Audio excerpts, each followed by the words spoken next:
Bom, Tiago Ávila. O Maringoni falou da minha camisa, mas o Tiago Ávila vem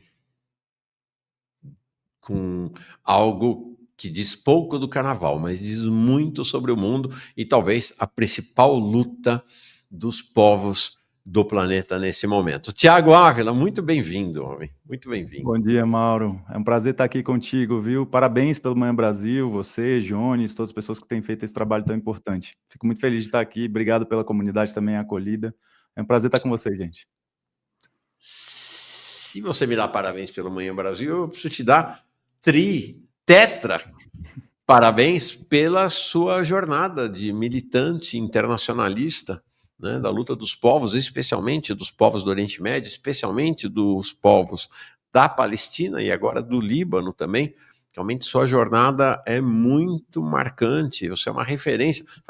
Né, desde que começou o Manhã Brasil, queria te trazer, Tiago, mas você estava nessa jornada, né? Na flotilha da liberdade da Palestina, depois no Líbano, agora voltou ao Brasil, não sei por quanto tempo, mas então é uma alegria grande recebê-lo aqui, viu, Tiago? Para mim é um prazer mesmo, Mauro. Eu fico super feliz e acompanhei boa parte dos programas que você fez, mesmo à distância, nas missões lá, momentos difíceis que a gente passou nesse período.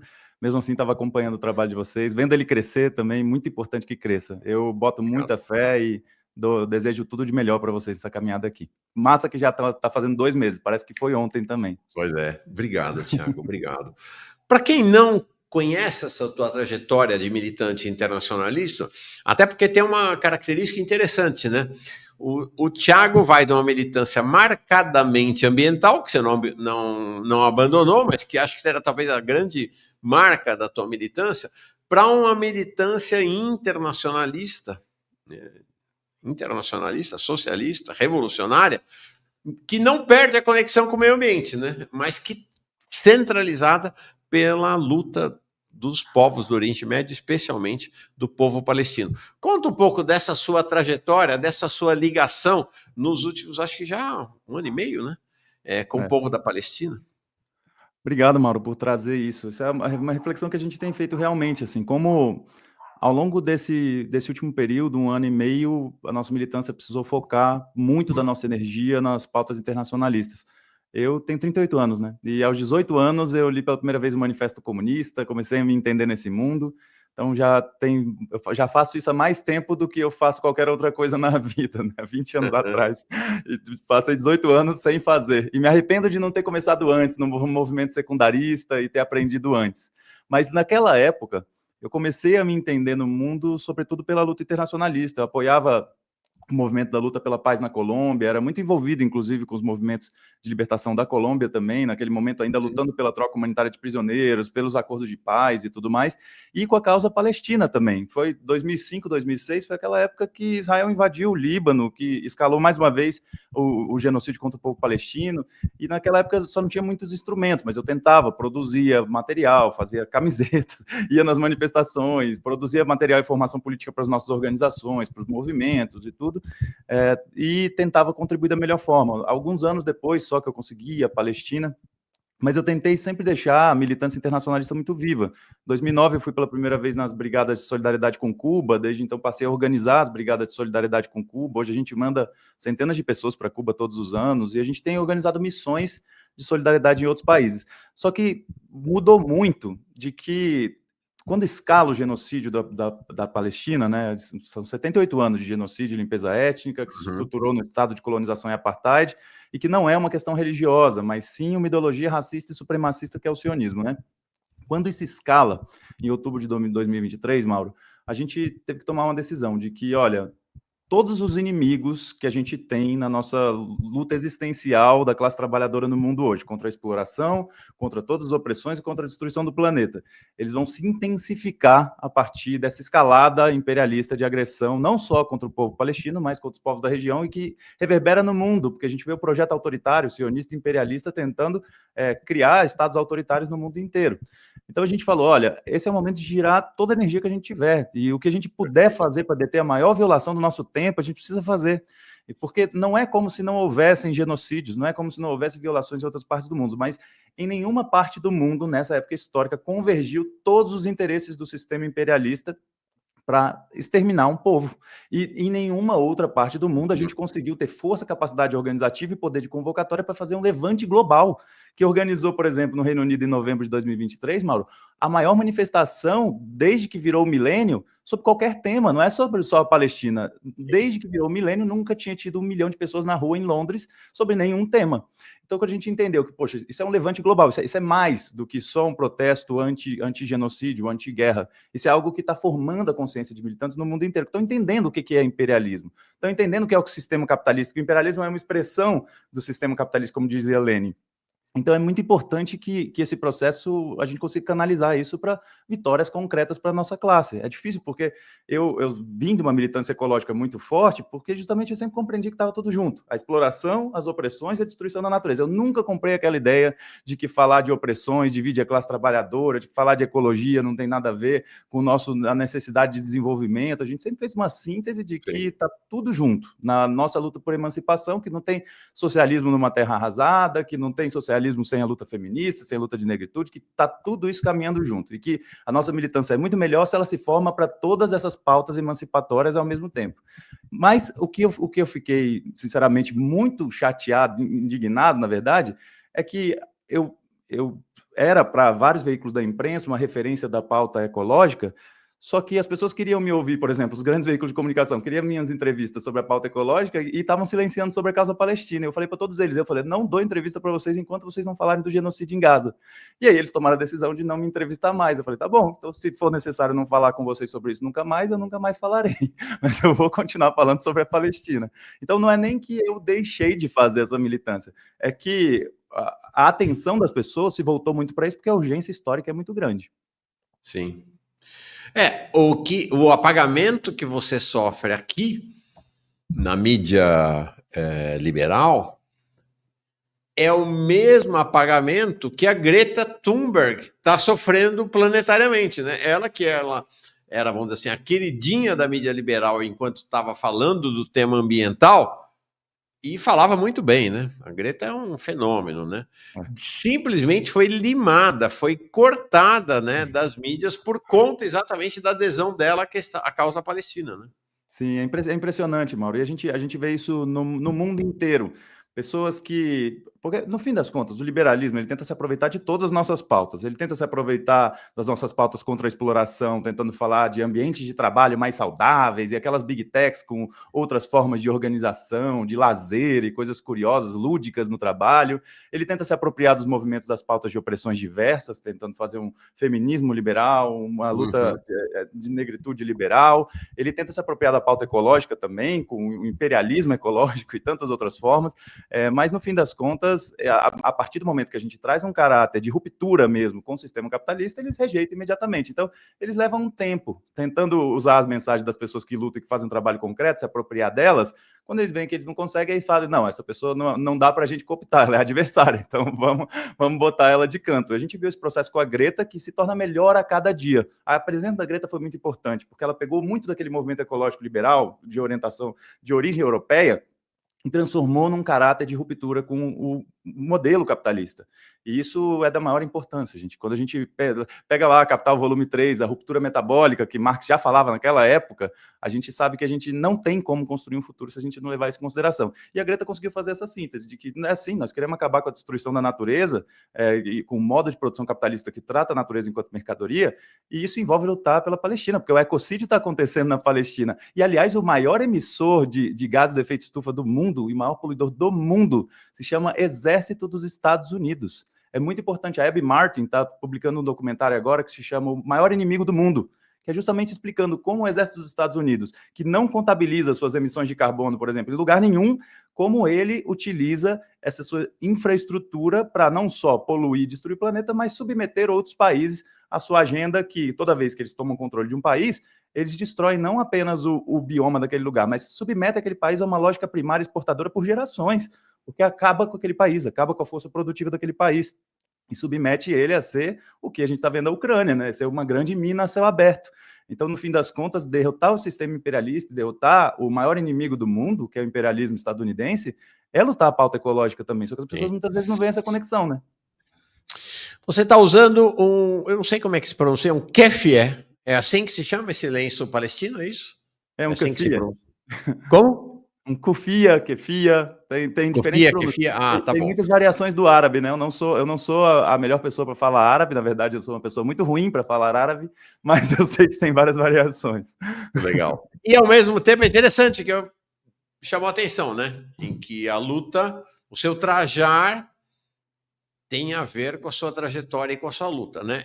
O lenço árabe, então, que fia, né? Vamos dizer, Sim, vamos ficar por aqui, né? sim. E ao mesmo tempo, este adereço que você carrega no braço, um adereço indígena, né? Dos povos indígenas brasileiros, mesmo que parece que os palestinos são talvez os grandes indígenas do planeta hoje, e os indígenas brasileiros são os palestinos aqui no país, né? São povos que são professores de resistência, né, para todo o Sim. planeta. Né? No fim, Mauro, eu só carrego as coisas que me dão, né? Então, essas coisas aqui são lembranças muito bonitas que eu carrego que me energizam para a luta. Esse Kofi aqui foi dado por camaradas palestinos também, quando eu fiz o vídeo, logo no 7 de outubro, e ficou todo mundo com muito medo, né? Porque a ofensiva da imprensa sionista imperialista foi brutal em 7 de outubro de 2023. E na hora que eu vi aquilo, eu falei, cara, para tudo, que eu preciso fazer um vídeo agora, assim. E aí comecei a fazer um vídeo falando que não é nada de genocídio do movimento de resistência palestina, não, que são, naquela época, 76 anos de genocídio e limpeza étnica contra o povo palestino, que Gaza era a maior prisão sem teto do mundo, que vivia sob bloqueio desde 2007. Quando eu fiz aquele vídeo, e aí irmãos palestinos me encontraram pela primeira vez, e eles me deram esse kufi aqui e falaram, olha, veste isso aqui e leva a nossa mensagem o mais longe que você puder.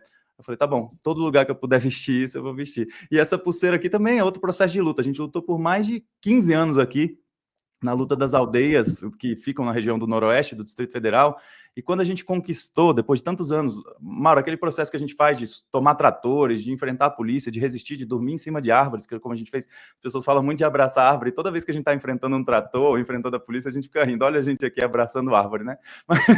Mas quando a gente estava nesse processo, a gente venceu, e aquelas aldeias foram demarcadas, aí uma das lideranças, a Cacica Tanoné, do povo Cariri-Chocó, ela me deu essa pulseira e falou, obrigado, Thiago, você trabalhou bem.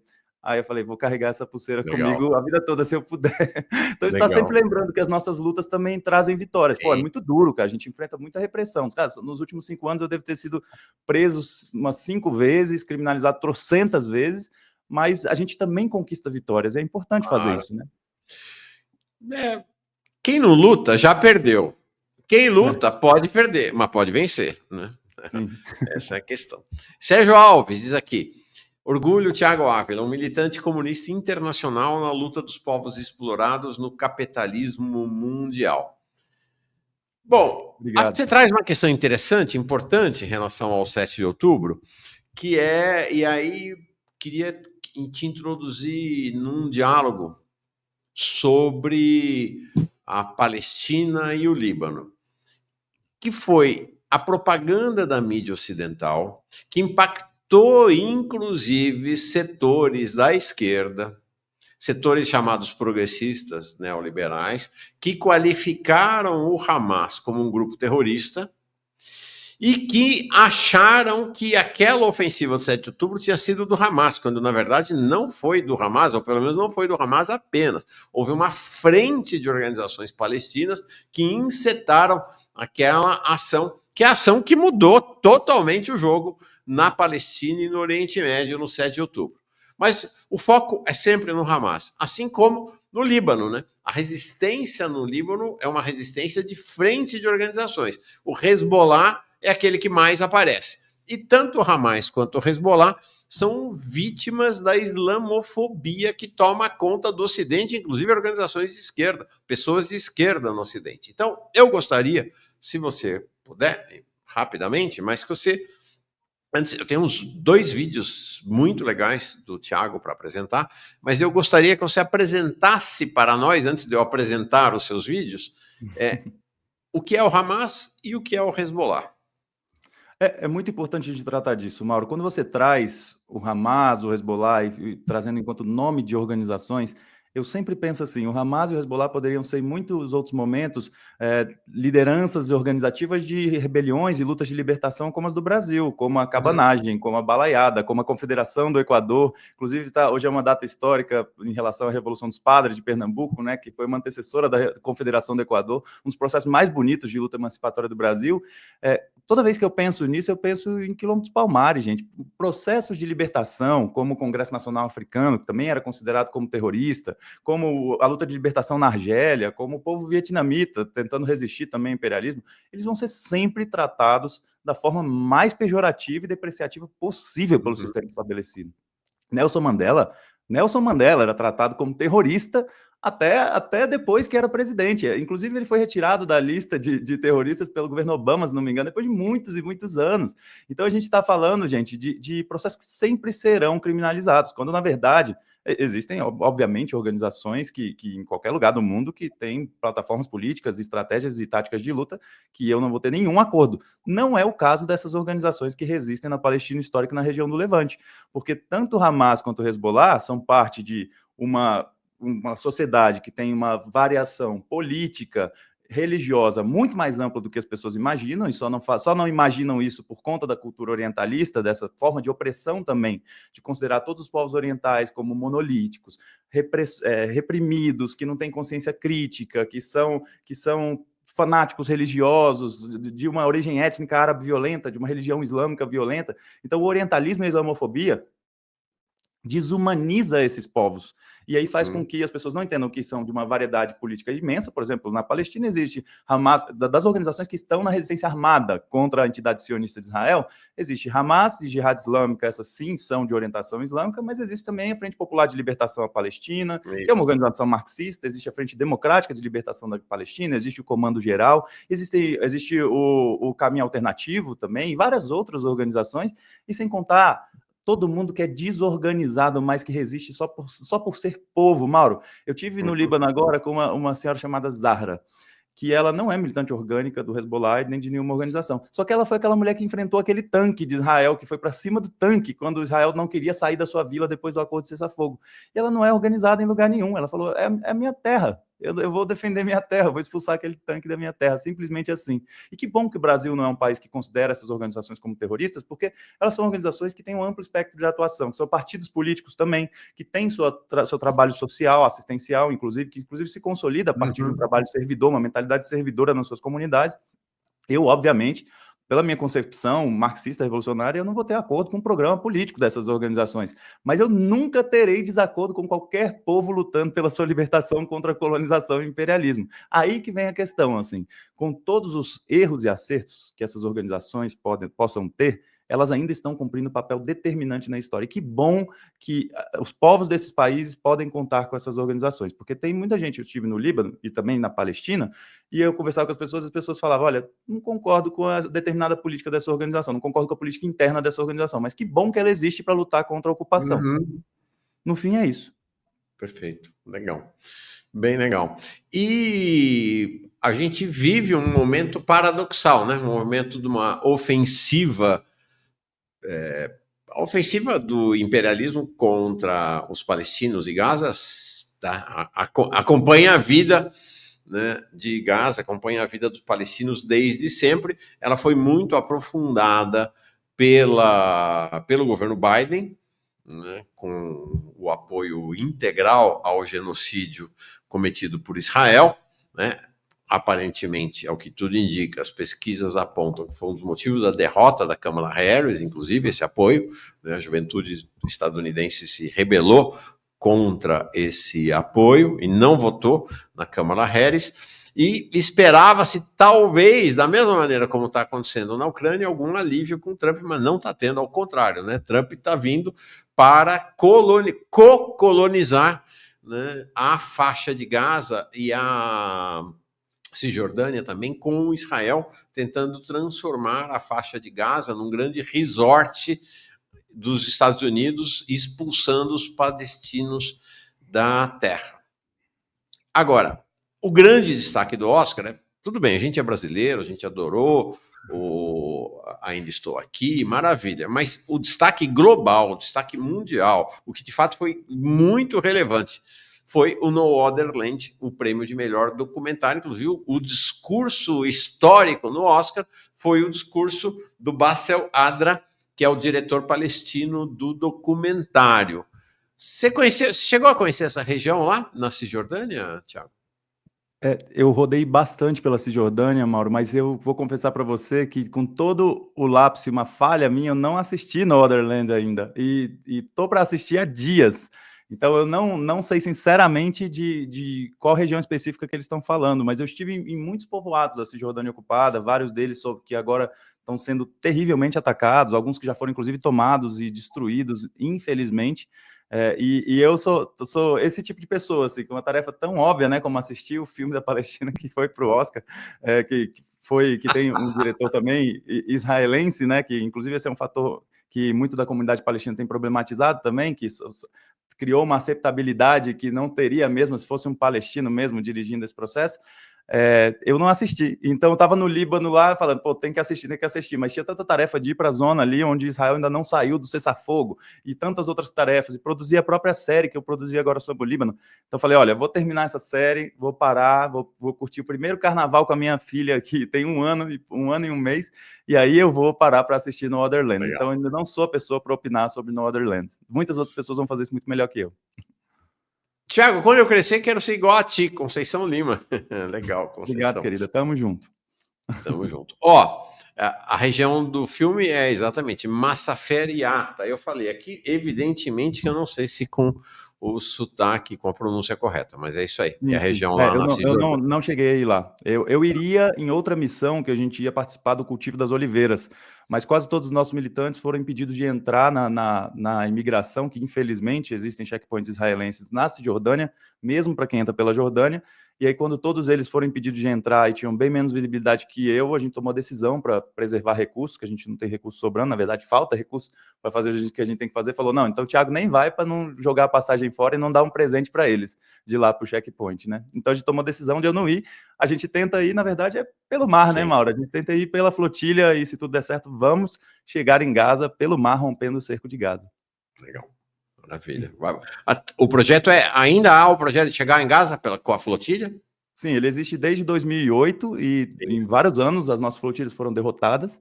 Ano passado também 2 vezes, mas a gente vai seguir enquanto a Palestina não for livre. Nós do Movimento de Solidariedade vamos estar fazendo tudo que tiver ao nosso alcance. Logo, logo você vai estar no mar. Se tudo der certo, dessa vez a gente tem que tomar muito mais cuidado pelo nível de sabotagem, o nível de ataque e a escalada das ameaças sobre nós também aumentaram muito. Então a gente tem tomado mais cuidado. É provável que a próxima missão a gente consiga soltar o chamado para o mundo quando a gente já estiver lá. Então não vamos antecipar tanto. Claro, não dá para contar para os inimigos, né? Qual é o plano?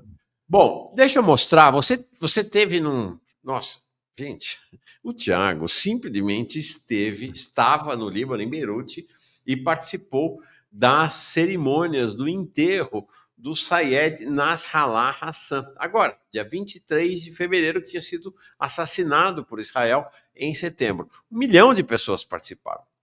Quem viu, descobriu, né, a relevância da liderança do Nasrallah. Até onde eu sei, inclusive, o túmulo dele, lá em Beirute, são milhares de pessoas que todos os dias estão indo visitar o túmulo. O Thiago mandou para nós aqui pelas redes sociais, né, para nós no Brasil, este vídeo com a participação dele e o registro do enterro. Deixa eu mostrar.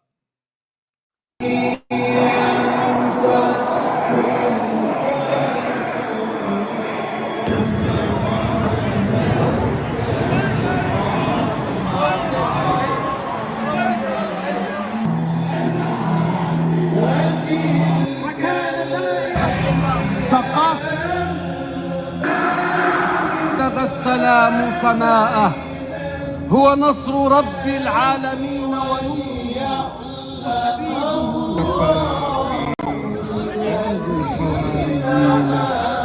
وفي الجبال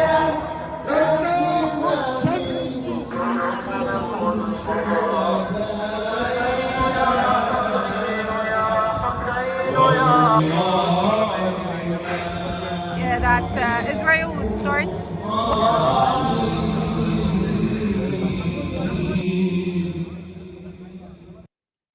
Cara, o que foi estar lá no enterro dele? Bom, e apresenta para quem não conhece essa figura do Sayed Hassan Nasrallah, assassinado pelo Estado nazi sionista de Israel.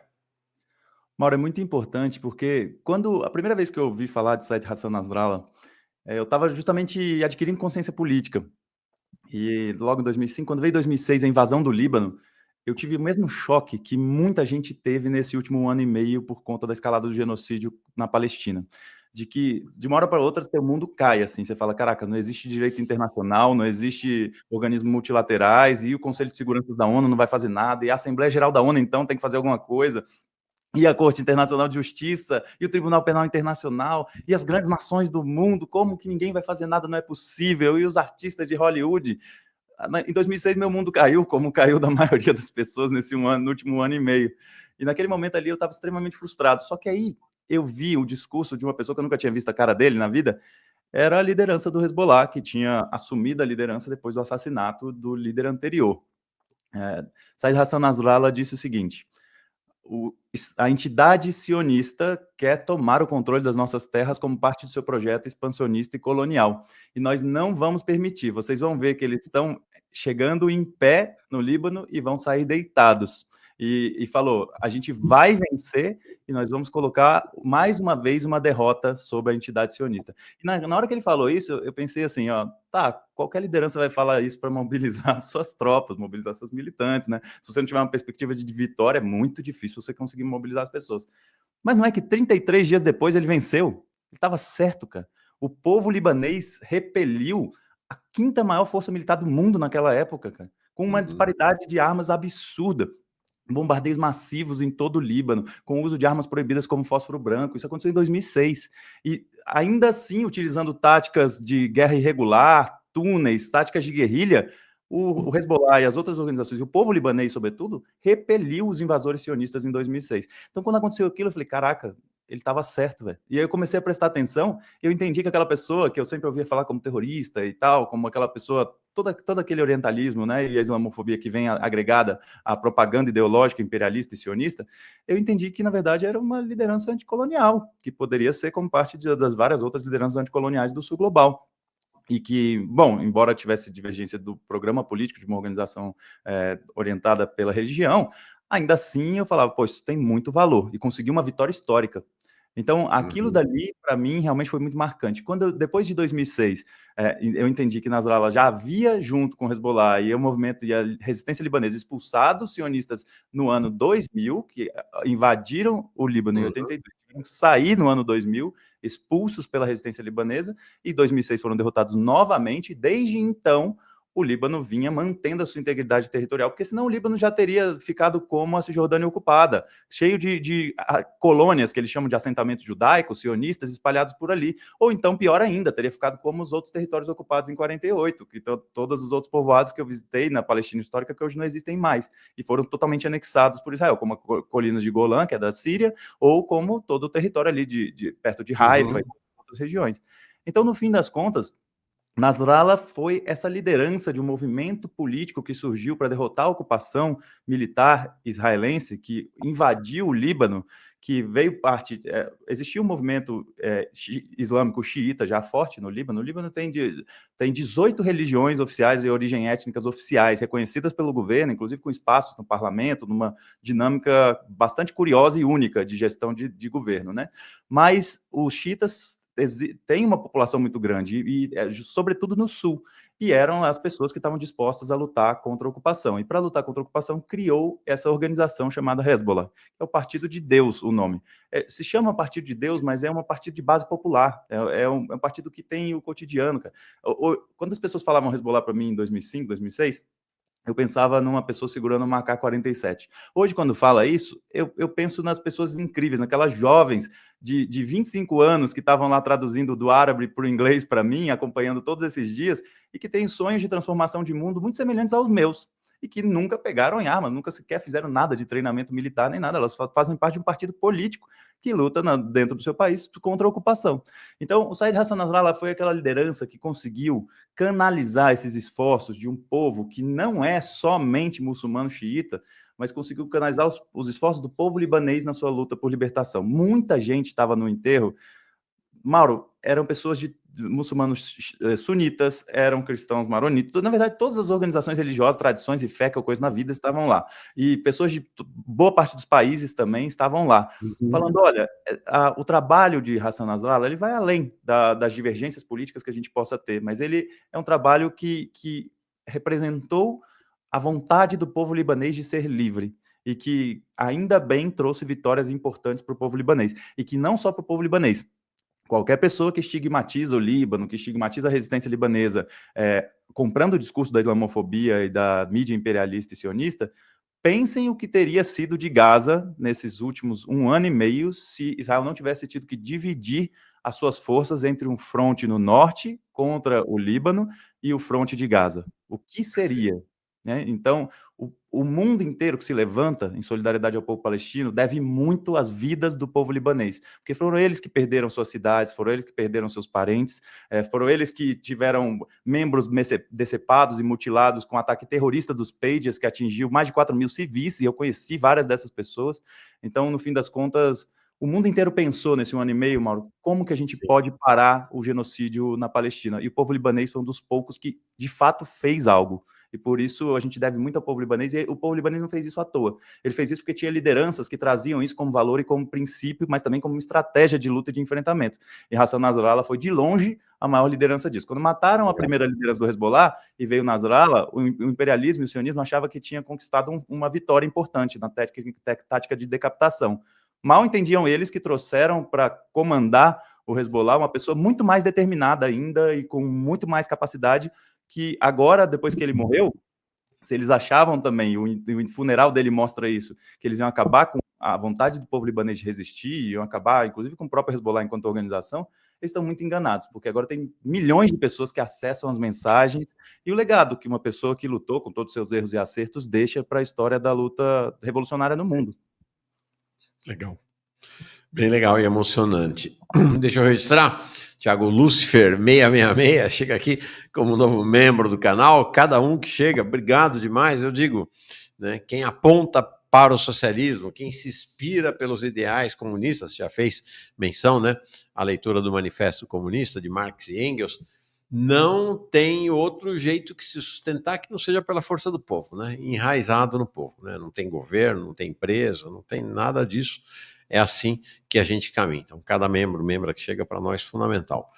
O Thiago fez um documentário sobre o Líbano por conta desta passagem dele por lá. Eu vou botar aqui uma apresentação desse documentário e ele vai contar para nós o que é ele. E eu vou colocar o link também para você poder acessar o documentário. Vamos primeiro ver esta apresentação que o Thiago preparou sobre o Líbano. Eu estive no Líbano no final de 2024, durante os bombardeios de Israel e a escalada dos ataques sionistas contra o povo desse país. Mais uma zona de bombardeio israelense, o barulho dos drones aqui em cima. Assassinaram 3 pessoas. Eu vi destruição, morte, violações, mas eu também vi um povo extremamente forte e resiliente. Eu vim para Beirute, não tem aonde ir. 3 meses depois, já com um limitado cessar-fogo em andamento, eu voltei ao Líbano para documentar a atual situação do país. 4 bombas J-Dams, daquelas caracterizadas como Bunker Buster. Gente, eu tô aqui na vila de Marun Ras, no sul do Líbano, na fronteira com a Palestina histórica ocupada. Imagina cada casa que você já conheceu na sua cidade, cada casa de parente, cada casa de amigo, a escola onde você estudou, o hospital onde você nasceu, tudo destruído pelos sionistas. É perigoso andar aqui porque tem muita mina terrestre que eles deixaram como armadilha. Os sobreviventes do ataque. Eu sou Thiago Ávila, internacionalista e comunicador, e nessa série de 6 episódios você vai ver o Líbano como você nunca viu. Da destruição, do luto, da dor, mas também da força, da resiliência, da cultura, da vida que ressurge das cinzas, trazidas a partir do olhar da solidariedade e de quem luta para construir a paz verdadeira, que só vem com liberdade e justiça. We love Lebanon. We love our land. Líbano como você nunca viu. No ar, na Rede Sul Global. Legal, né? Então tá aqui, ó. Rede Sul Global, então no canal da Rede Sul Global, no YouTube, tô colocando Tô colocando no chat aqui o link. Espera um pouquinho só. O link para você poder ir lá assistir os 6 episódios, né? Como vocês estão vendo aí, o link que eu tô colocando aqui é o link para a playlist, tá? Obrigado, Então, Mauro. Obrigado por levar a mensagem adiante. Não, fundamental. Então tá aqui o link para esta playlist que está aparecendo aí, os 6 episódios de O Líbano Como Você Nunca Viu. Conta o que é esse documentário. Mauro, a ideia era que, na verdade, é que toda vez que a gente tem, todo mundo que faz parte da militância de esquerda radical, e eu tenho certeza que muitas pessoas aqui da comunidade, as que vêm com boa intenção, né, e que trazem coisas boas também, eu sei que não é todo mundo, gente, chat é assim mesmo, mas é parte da vida, mas todo mundo que é militante mesmo, de vida, que dedica a vida a isso, sabe o quanto é difícil a gente mobilizar recursos para ir fazer as nossas atuações, e o quanto a gente precisa e tem a tarefa de depois compartilhar isso com a nossa militância, porque no fim, o militante que vai, ele tá indo representando uma galera, pô, porque a gente sabe que, de fato, cara, por exemplo, para ir para o Líbano, o meu voo não só foi mais longo, mas as pessoas que me convidaram para ir, a passagem que pagaram para eu ir lá dessa vez foi a mais cara, entre todos os visitantes internacionais. Então, para a gente conseguir mobilizar militantes para estar nessas nossas ações, é de fato uma escolha política importante. E aí o que acontece é que a gente tem a responsabilidade de compartilhar com as pessoas o que a gente viveu. Eu sempre falho nisso, cara. Depois que a gente volta, eu sempre faço formações com os nossos militantes mais orgânicos, a gente faz formação nas aldeias, nos assentamentos, nos acampamentos, no movimento de moradia, nas lutas que a gente toca, mas a gente falha em trazer isso para um público mais amplo, na internet, por exemplo. Isso é porque, pô, a gente faz 1 milhão de coisas, cara. Toda vez que as pessoas têm mania de falar que todo mundo que tem alcance é influencer, né? Mas no fim das contas, a gente é tudo menos isso. Aliás, eu deixo a tarefa de produzir conteúdo para a internet de lado para praticamente qualquer outra tarefa da militância, e é por isso também que eu faço isso tão mal. Preciso fazer melhor. Mas no fim das contas, dessa vez eu falei, cara, não vou falhar, porque eu sei que esse é um momento histórico importante, eu sei que a gente está precisando unificar o movimento de solidariedade à Palestina, eu sei que muita gente gostaria de estar vivendo isso aqui, pô, chegou um momento que a gente estava ali com pessoas que são inspiração para a nossa luta, estava com o neto do Nelson Mandela mais uma vez, estava com a Leila Khaled, cara, que foi uma pessoa fundamental para a história da luta de libertação palestina, que sequestrava aviões para libertar prisioneiros palestinos nas masmorras de Israel. Então, chegou um momento ali que eu falei, cara, não, preciso ter a disciplina de fazer isso. E aí, bom, carnaval serviu para isso, né? Tá um pouquinho com a minha filhota e tá um pouquinho preparando esse material. Espero que as pessoas gostem. Eu falho muito. Você terminou de editar agora no carnaval? O quê? Você terminou de editar agora no carnaval? Terminei de editar no carnaval, porque eu voltei no carnaval, né? Cheguei no carnaval, então, tava editando. Quentíssimo, então, o documentário. Quentíssimo. É de agora, cara. Praticamente tava semana passada lá. Essas imagens são de semana passada. Então, no fim das contas, assim, eu falho tanto por não ter a melhor capacidade de trazer as coisas, de editar os vídeos. Eu não sou a melhor pessoa de capacidade técnica de redes sociais, nem de longe. Mas também tem um outro aspecto que eu tenho vergonha, sinceramente, de estar no lugar e me filmando e tal, porque, sinceramente, eu não vim de uma tradição militante que curtia isso, esse negócio de se filmar, de ficar falando. A gente sempre, na verdade, achava isso meio estranho. Só que a demanda das redes sociais, essa demanda de produzir conteúdo, vai obrigando a gente, se a gente quiser que a nossa mensagem alcance as pessoas, a gente vai se obrigando a aparecer mais e ter outras práticas de rede. Então, cedendo e mediando em algumas coisas e se rebelando em outras, a gente vai produzindo conteúdo assim. Espero que as pessoas gostem dessa série. Espero que ela sirva para a formação política também, como qualquer outra ferramenta, né? Perfeito. Muito, muito legal. Tá aqui, coloquei mais uma vez no chat o link para quem quiser assistir. Ou então vai direto lá no canal da Rede Sul Global, tá? Só procurar no YouTube. Tiago, uma última questão. Vou seguir aqui com os camaradas do PCBR lá do Rio Grande do Sul. A Luan Cunha e o Theo Dalla foram vítimas de uma brutalíssima agressão da Brigada Militar, a PM do Rio Grande do Sul. Foi uma das marcas desse carnaval no Brasil, né? As agressões da PM em todo canto. Mas tem uma última questão para ti, Tiago, que é do perfil Ministério Imaginário. Tiago, como você diferencia ativismo e militância? Isso é muito legal. Obrigado, Ministério Imaginário, por trazer essa questão. Aqui no Brasil, a gente tem uma tradição de nos colocarmos enquanto militantes. Militantes são aquelas pessoas que dedicam a vida a isso, que têm um horizonte estratégico de transformação de mundo radical, que passa pela construção de uma revolução. É assim que eu trato militantes. pelo menos do nosso campo político, né, da esquerda radical. Ativista sempre foi uma forma pejorativa que as pessoas tratavam aquelas pessoas que tocavam uma pauta só, que faziam aquilo como algo, quase como se fosse um voluntariado, né? E que, no fim das contas, não tinham a firmeza necessária de uma pauta de vida, e principalmente que é uma pauta que só tratava de uma pauta específica e não da totalidade da sociedade. Então, o militante lutava contra o sistema, o ativista defendia uma pautazinha. Era assim que a gente tratava. O problema é que só se usa militante aqui no Brasil, em nenhum outro lugar se usa militante, em todos os outros lugares se usa ativista. Então, a gente fica nessa situação de que, para todos os outros lugares, militantes revolucionários são ativistas, activists. E para cá, militantes. Por exemplo, quando eu falava que no Líbano que eu era militante, as pessoas falavam, pô, Thiago, não usa essa palavra aqui não. Sabe por quê? Porque os falangistas que veio do grupo conservador, reacionário, cristão, maronita, na Guerra Civil do Líbano, impulsionados pelo imperialismo e pelo sionismo, eles se chamavam de militantes. Eles tratavam como militantes remetendo à milícia. As milícias falangistas que cometeram o massacre, por exemplo, de Sabra e Shatila, que mataram mais de 3 mil pessoas. Então, a gente está falando de termos que têm significados diferentes em diferentes lugares do mundo. Então, no Brasil, eu fico muito feliz de poder dizer que eu sou um militante como qualquer outro, que faz trabalho de base, tem uma construção social, e que uma pequena fração da minha atuação se dá dentro da internet e do que as pessoas de fora conseguem acessar. Mas, para o resto do mundo, as pessoas chamam de ativista, e pior, para outros lugares, chamam de influencer.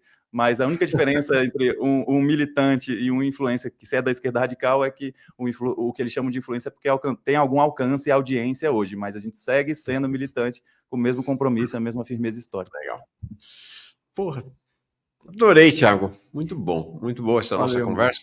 Vamos renovar mais vezes, ou aqui, ou né, nessas suas jornadas internacionais também, sempre que possível, sempre que tiver conexão. Tamo junto aí. Essa alegria de ter este ativista da esquerda radical, ativista internacionalista da esquerda radical entre nós aqui no Manhã Brasil. Obrigado, Thiago. Obrigado, meu irmão. Tudo de bom para você. Bom programa para Manhã Brasil e toda a solidariedade aos camaradas do PCBR que sofreram essa agressão absurda. Tamo junto, gente. Força pra gente. Tamo junto.